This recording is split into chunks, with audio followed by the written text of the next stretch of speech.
रात के 12 बजे जंगल में हम एक जादूगर को देखते हैं जो कि एक खूबसूरत लड़की जिसका नाम बोरोप्लस होता है उसके ऊपर जादू टोना कर रहा था। दरअसल उस रात दो चांद एक साथ मिलने वाले थे और उसी वक्त वो जादूगर उस लड़की के साथ संभव भी करने वाला था, क्योंकि उस वक्त अगर वो जादूगर उस लड़की के साथ संभव करता है तो वो और भी ज्यादा ताकतवर हो जाएगा और उन दोनों की मेहनत से जो बच्चा पैदा होगा वो भी काफी ताकतवर होगा। लेकिन इससे पहले कि वो जादूगर उसके साथ कुछ करता तभी वहाँ पर चिरकुंडा साम्राज्य के राजकुमार फेबियस आ जाता है और वो उस जादूगर और उसके साथियों को मारकर बोरोप्लस को उससे बचा लेता है। जिसके बाद वो बोरोप्लस को लेकर अपने साम्राज्य पहुंचता है, जहां पर उसके पिता यानी महाराज सैरियस उसे गले लगा लेते हैं और सभी प्रजा के सामने उसकी तारीफ करते हैं। दरअसल राजकुमार फेबियस काफी बहादुर है, इसीलिए देश के सभी उसे पसंद करते हैं और वो महाराज का चहेता है। दूसरी तरफ महाराज का दूसरा बेटा राजकुमार टेलियस काफी निकम्मा है और वो खाना और अय्याशी करने जैसे नेक काम को छोड़कर कोई भी काम नहीं करता, जिस वजह से देश के सभी प्रजा और साथ ही साथ महाराज भी उसे पसंद नहीं करते।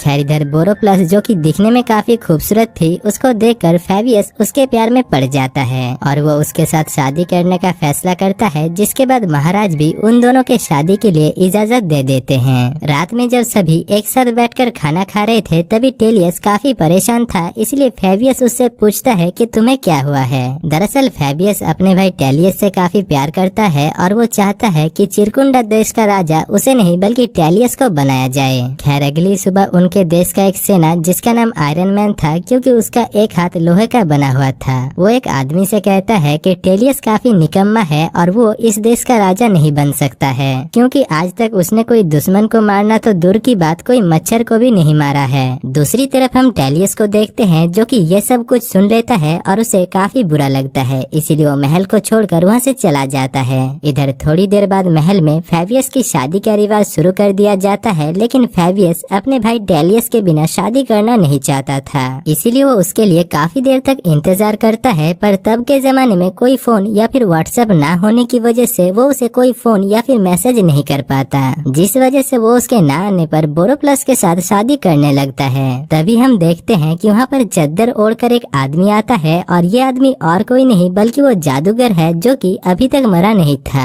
वो जादूगर बोरोप्लस को अपने साथ लेकर जाता है और जाते जाते वो ये कहकर जाता है कि अगली 2 चांद की रात को वो बोरोप्लस के साथ संभव करेगा और इससे जो बच्चा पैदा होगा उसके जरिए वो इस पूरी दुनिया में कब्जा कर लेगा। खैर उसके जाने के थोड़ी देर बाद टेलियस वहाँ पर आ जाता है, जिसको देखकर महाराज सीरियस अपने बेटे टेलियस के ऊपर काफी गुस्सा होते हैं, क्योंकि टेलियस जो कि उस देश का अगला राजा बनने वाला है वो मुसीबत के समय वहाँ से भाग जाता है। यहाँ पर महाराज उसे आदेश देते हैं कि अगर वो बोरोप्लस को उस जादूगर के हाथ से बचाकर नहीं लाया तो उसे इस देश से निकाल दिया जाएगा। जिसके बाद अगले ही दिन टेलियस अपने साथियों के साथ बोरोप्लस को लाने के लिए वहाँ से निकल जाता है। अब काफी देर तक पहाड़ और जंगल को पार करके वो लोग एक गुफा के अंदर जाते हैं, जहाँ पर पहुँचकर वो लोग खुजली बाबा से मिलते हैं। दरअसल ये आदमी काफी पहुँचे हुए बाबा है और भविष्य बता सकते हैं, इसीलिए वो लोग उससे पूछते हैं कि बाबा हम किस तरीके से उस जादूगर को हरा सकते हैं। जिसके जवाब में खुजली बाबा कहते हैं कि तुम्हें उस जादूगर को हराने के लिए एक तलवार की जरूरत होगा, जो कि तुम्हें पहाड़ के अंदर एक गुफा में मिलेगा।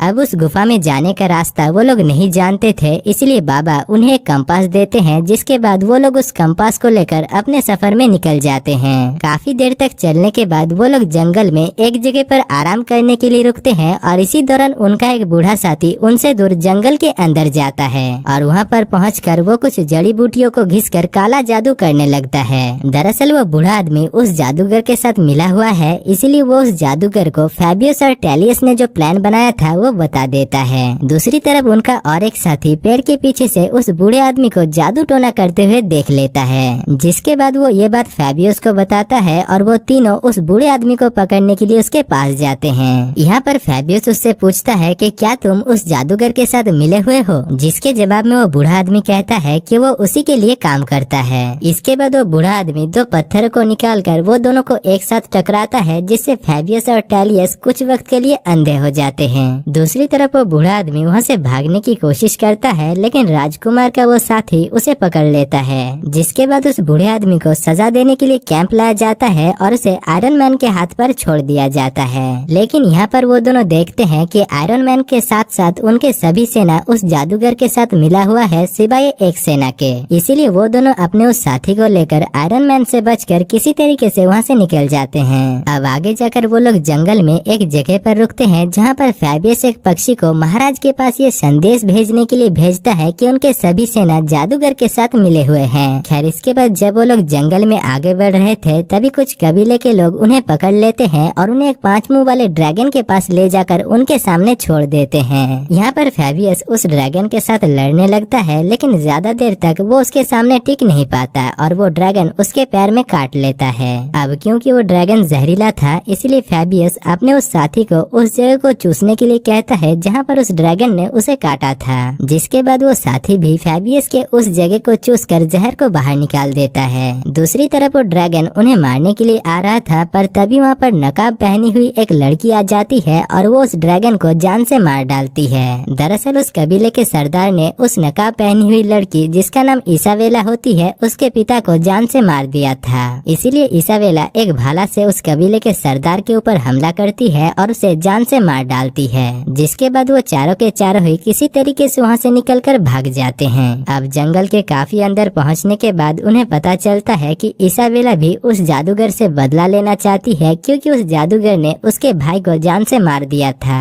यानी उन सभी लोगों का मकसद एक ही था और वो था उस जादूगर की मौत। खैर रात में जब वो सभी एक साथ बैठे हुए थे तभी टैलियन इसाबेला के साथ काफी बात करता है और वो उसके प्यार में पड़ जाता है। इसी बीच वो इसाबेला को वो कंपास दिखाता है जो कि उसे उस खुजली बाबा ने दिया था और उस कंपास की मदद से वो लोग उस तलवार के पास पहुंच सकते हैं। अगली सुबह हम देखते हैं कि फैबियस अपने भाई टेलियस के पास आता है और उसे नींद से उठाता है, लेकिन तभी वो देखता है कि उसके गले में वो कंपास नहीं है। साथ ही साथ उन्हें वहाँ पर इसाबेला भी नहीं मिलता, जिससे वो लोग समझ जाते हैं कि इसाबेला उस कंपास को लेकर भाग गई है। अब ये सब कुछ जानने के बाद फैबियस टेलियस के ऊपर काफी गुस्सा होता है, जिसके बाद वो दोनों बिना कंपास के ही जंगल में आगे बढ़ने लगते हैं। काफी देर तक चलने के बाद वो लोग उस जगह तक पहुंच जाते हैं जहां पर उन्हें वो तलवार मिल सकता है, लेकिन वो जगह काफी खतरनाक था। इसलिए फैबियस अपने भाई टेलियस और उसके साथी को बाहर ही रुकने के लिए कहता है और वो खुद अकेला ही तलवार लाने के लिए अंदर जाता है। अंदर पहुंचते ही उसका सामना आयरन मैन से होता है और उसके साथियों के साथ उसकी लड़ाई होने लगता है। दूसरी तरफ टेलियस अपने साथी के साथ एक बार में जाता है जहाँ पर उसे इसाबेला मिल जाता है। इसीलिए वो इसाबेला को पकड़ लेता है और उससे वो कंपास मांगने लगता है, लेकिन इसाबेला उसे कंपास तो नहीं देती बल्कि उसे मारकर उसका कचूमर बना देती है, जिस वजह से टेलियस और उसका साथी जान बचाकर किसी तरीके से वहाँ से निकल जाते हैं। बाहर पहुँचते ही उसका साथी टेलियस को वो कंपास दिखाता है और उससे कहता है कि जब आप उस लड़की के हाथों मार खा रहे थे तभी मैंने उसके पास से इस कंपास को चुरा लिया था। अब वो दोनों जब यहाँ पर बात कर रहे थे तभी वो दोनों देखते हैं कि आयरन मैन फैबियस को पकड़कर अपने साथ लेकर जा रहा था, जिसको देखकर वो दोनों छुप जाते हैं क्योंकि वो दोनों उसके साथ मुकाबला नहीं कर सकते थे। अगली सुबह जब वो लोग जंगल में भटक रहे थे तभी उन्हें यह समझ में नहीं आ रहा था कि उन्हें अब क्या करना चाहिए। इसी बीच वहाँ पर उनके सामने इसाबेला आ जाती है और इसाबेला उनसे वो कंपास मांगती है। यहाँ पर टेलियस उससे कहता है कि उसके भाई फेबियस को आयरन मैन ने पकड़ लिया है, जिसको सुनने के बाद इसाबेला उसकी मदद करने के लिए तैयार हो जाती है। लेकिन सबसे पहले वो लोग उस तलवार को लाने के लिए उस कंपास की मदद से उस गुफा के अंदर जाते हैं और यहाँ पर उस गुफा के दरवाजे में उस कंपास को लगाते ही गुफा का दरवाजा खुल जाता है। इसके बाद जब वो लोग गुफा के अंदर जाते हैं तभी एक खतरनाक जानवर उनके पीछे पड़ जाता है, इसीलिए वो लोग अपनी जान बचाने के लिए इधर उधर भागने लगते हैं। इसी बीच टेलियस उस तलवार के पास पहुंच जाता है और उस तलवार को लेकर उस जानवर को जान से मार डालता है। जिसके बाद जब वो लोग बाहर निकलते हैं तभी उनका सामना एक सरदार से होता है। टेलियस उसे भी अपने साथ चलने के लिए कहता है और वो सरदार भी उनके साथ जाने के लिए तैयार हो जाता है। दरअसल टेलियस जानता था कि उसे अपने भाई को छुड़ाने के लिए काफी लोगों की जरूरत होगा, इसीलिए वो उन सभी लोगों को लेकर अपने भाई को छुड़ाने के लिए जादूगर के पास जाने लगता है। इसके बाद अगले सीन में हम देखते हैं कि आज वही दिन है जब दो चांद एक साथ मिलने वाले हैं, इसीलिए जादूगर उस लड़की के साथ संभव करने के लिए उसे एक जगह पर लेकर जाता है। वहीं दूसरी तरफ टेलियस अपने साथियों के साथ उस जगह पर आ जाता है जहाँ पर उस जादूगर ने फैबियस को बांध कर रखा हुआ था। यहाँ पर टेलियस अपने भाई को वहाँ से छुड़ाता है और उसे वो तलवार देकर कहता है कि ये तलवार का असल हकदार तुम हो। जिसके बाद वो लोग उस जादूगर को मारने के लिए उस जादूगर के पास जाते हैं और फैबियस उस जादूगर को पकड़ लेता है। दूसरी तरफ उनके बाकी सारे साथी जादूगर जादूगर के साथियों को जान से मार डालते हैं। तभी आसमान में दो चांद एक साथ होने की वजह से वो जादूगर और भी ज्यादा ताकतवर हो जाता है। लेकिन इससे पहले कि वो जादूगर कुछ करता, फेबियस एक तलवार से उस जादूगर को जान से मार डालता है, जिसके बाद वो बोरोप्लस को वहाँ से छुड़ा लेता है और वो लोग उस जंग को जीत जाते हैं। अगले सीन में हम देखते हैं कि इसाबेला उन लोगों को छोड़कर वहाँ से जाने लगती है और वहीं उसके जाने पर टेलियस को काफी बुरा लगता है क्योंकि वो उससे प्यार करता है। इसाबेला उससे कहती है कि मैं तुम्हें हमेशा याद रखूंगी, जिसके बाद वो वहाँ से चली जाती है। इसके बाद फेबियस और टेलियस अपने राज्य में वापस आते हैं और फेबियस काफी धूमधाम से बोरोप्लस के साथ शादी करता है। उस रात जब टेलियस सोया हुआ था तभी उसे घर के अंदर से कुछ आवाजें सुनाई देता है, इसीलिए वो उसे चेक करने के लिए जाता है। इसी बीच वो देखता है कि वो और कोई नहीं बल्कि इसाबेला है, जो कि उसके पास आकर उससे कहती है कि मैं तुमसे बहुत प्यार करता हूँ और मैं तुम्हारे साथ ही शादी करना चाहता हूँ। जिसके बाद वो दोनों एक दूसरे के साथ मिल जाते हैं और दोस्तों मूवी यहीं पर ही खत्म हो जाती है।